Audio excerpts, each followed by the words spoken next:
Hello everyone, मैं आपका राघव क्रांति कृष्णा। आज हम डिस्कस करने वाले टॉपिक अगर इंडिया इन डेंजर, क्योंकि भारत सरकार ने एक विषय जारी किया है कि भारत अभी थोड़ा यानी डेंजर में यानी टेंशन में है। क्यों, इसका कारण अगर हम थोड़ा क्लियरली देखेंगे तो इंडिया के एक इंटेलिजेंट रिपोर्ट्स यानी आईबी यानी इंटेलिजेंट ब्यूरो जो है, उन लोग एक दुर्घटना होती है तो उस दुर्घटना के पहले कुछ विषय बोलते हैं यानी उन चेतावनी देते हैं सरकार को, और साथ ही साथ सुरक्षा कर्मियों को यानी पुलिस वगैरह को ये क्लियरली उन लोग चेतावनी देते हैं कि कुछ होने वाला है इंडिया के इंटरनल में या एक्सटर्नल में मैटर्स में।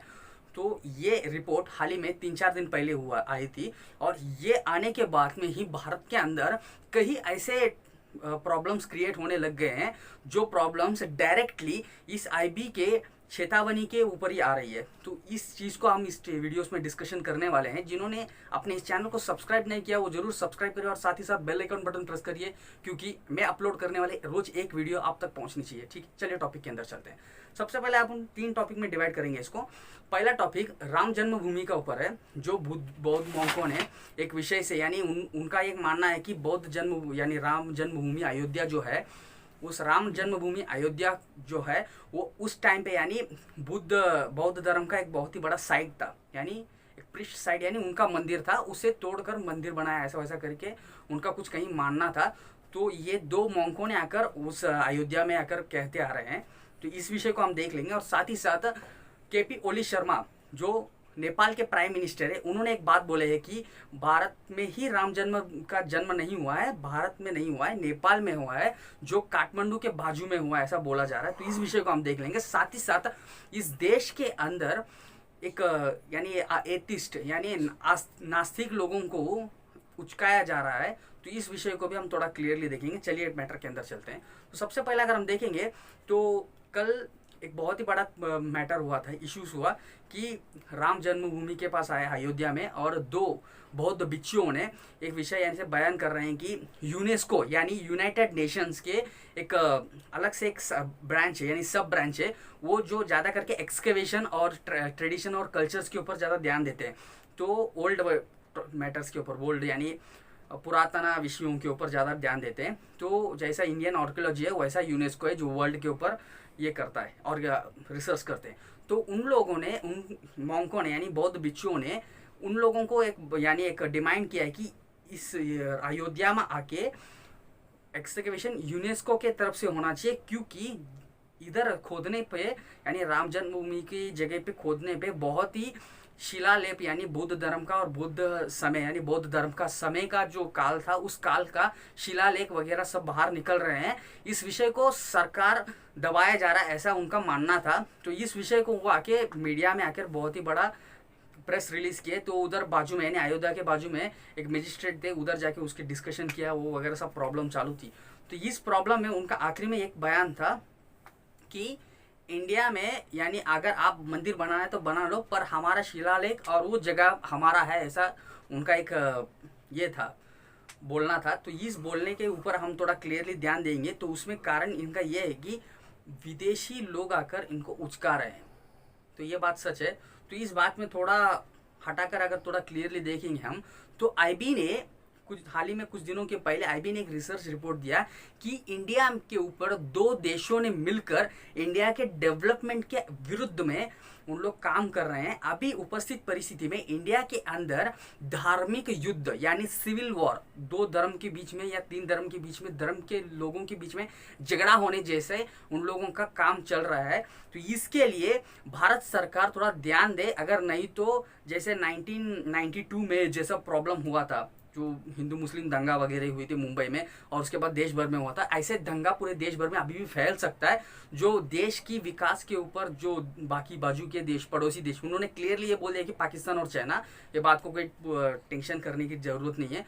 तो ये बात उन्होंने बोलने के बाद में ही तुरंत एक दिन छोड़ के ही केपी ओली शर्मा ने एक बहुत बड़ा बयान दिया कि बाद में प्रॉब्लम यानी राम का जो जन्म हुआ है वो नेपाल में काठमांडू के बाजू में एक अयोध्या गांव है, उस गांव में हुआ है, ऐसा उनका मानना था। तो ये झूठ है, सच में झूठ है, क्योंकि उस समय में अगर हम देखेंगे, थोड़ा इतिहास में अगर हम जाएंगे, तो उस समय में जो नेपाल था वो पर्वत राजा था, नेपाल नहीं था। तो पर्वत राजा का जो बेटी थे वही सीता है।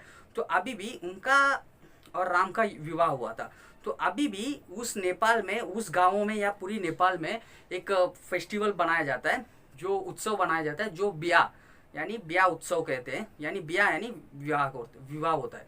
तो ये शादी का उत्सव बनाया जाता है। तो इसे मतलब ज़्यादा बढ़ चढ़ा कर दिखाकर केपी ओली शर्मा और उनके जो एक्सटर्नल मिनिस्टर है नेपाल के, उन्होंने एक बात बोलते हैं कि इंडिया में उनका जन्म हुआ है, ऐसा कोई प्रूफ नहीं है। हम लोग भारत के लोगों या भारत के संप्रदाय के विचार यानी धार्मिक विचार रखने वाले लोगों को हम मतलब दुख नहीं पहुंचाने के विचार से नहीं बोल रहे हैं। ये विचार इसके लिए विषय ये बोल रहे हैं कि सच्चाई यानी इतिहास की सच्चाई बाहर दुनिया के देशों को पता चले, ऐसा उनका बोलना था। तो ये सब झूठ है, क्योंकि अभी जो भारत के जो पार्टी है भारतीय जनता पार्टी, उनकी जो स्पोक्स पर्सन है, उन्होंने एक बात बोला है कि इन लोग अभी काला पानी लिपू लेक के ऊपर जो झगड़ा हुआ था, जो काला पानी की जो प्रॉब्लम हुई थी, उस प्रॉब्लम में जो हुआ था, तो उस टाइम के इंडिया बहुत ही बड़ा स्टैंड उनके विरुद्ध में निकाला था। तो इसके लिए उस विषय को थोड़ा यानी ठंडा करने के लिए, और साथ ही साथ मेरा ओपिनियन ये है कि उनका जो अभी प्रेम का जो विषय चालू है, जो चाइना के एम्बेसडर के साथ जो प्यार का विवाह चर्चा चालू है, उस चर्चा को बंद करने के लिए एक नया चर्चा केपी ओली शर्मा ने चालू किया, ऐसा एक मेरा मानना है। तो ये कितने हद तक सच है आगे जाके पता चलेगा। तो ये एक विषय चल रहा है। तो इन सभी प्रश्नों के विषयों के ऊपर आईबी ने एक बहुत ही बड़ा अहम रिपोर्ट बाहर निकला है।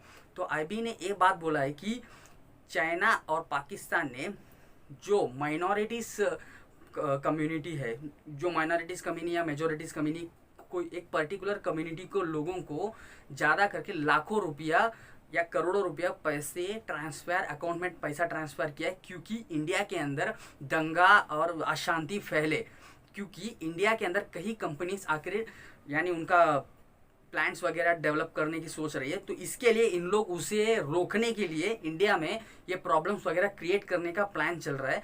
तो हम देखते हैं कितने हद तक इनके प्लान्स क्रिएट होते हैं, वर्कआउट होता है करके, पर वर्कआउट हो रहा है ऐसा मुझे लग रहा है।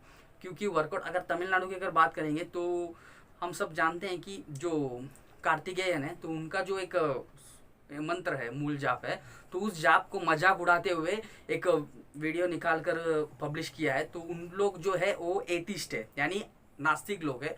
तो उन नास्तिक लोगों को बढ़ चढ़ भड़काना, तो ऐसे कई विषय देश के अंदर चल रहा है। तो मैं आपसे एक रिक्वेस्ट करता हूँ, आपसे एक गुजारिश है कि कोई भी धार्मिक विचारों से आपसी मतभेद पैदा ना करे और देश के अंदर शांति माहौल को बरकरार रखे। क्योंकि देश के अंदर उपस्थित परिस्थिति में बहुत ही प्रॉब्लम्स क्रिएट होने वाला है, क्योंकि अभी हमारा देश सुपर पावर होने वाला है। क्योंकि इंडिया में कई देश आकर इंडिया के अंदर इन्वेस्ट कर कर बिजनेस डेवलपमेंट करना है। तो इंडिया चाइना और अमेरिका को टक्कर देना चाहिए। तो ये बात आप थोड़ा ध्यान रख लीजिए। इस वीडियो को यही ख़त्म करता हूँ, क्योंकि ये कन्वे करने चाहता था मैं यही टॉपिक्स वगैरह। तो इस वीडियो को आपको फ्रेंड्स के साथ जरूर शेयर करिए, क्योंकि थोड़ा एक सेंसिटिव टॉपिक है। और साथ ही साथ अपने चैनल को सब्सक्राइब करिए। इस वीडियो को लाइक या डिसलाइक जरूर करना। Until then bye, your Raghav Kranti Krishna.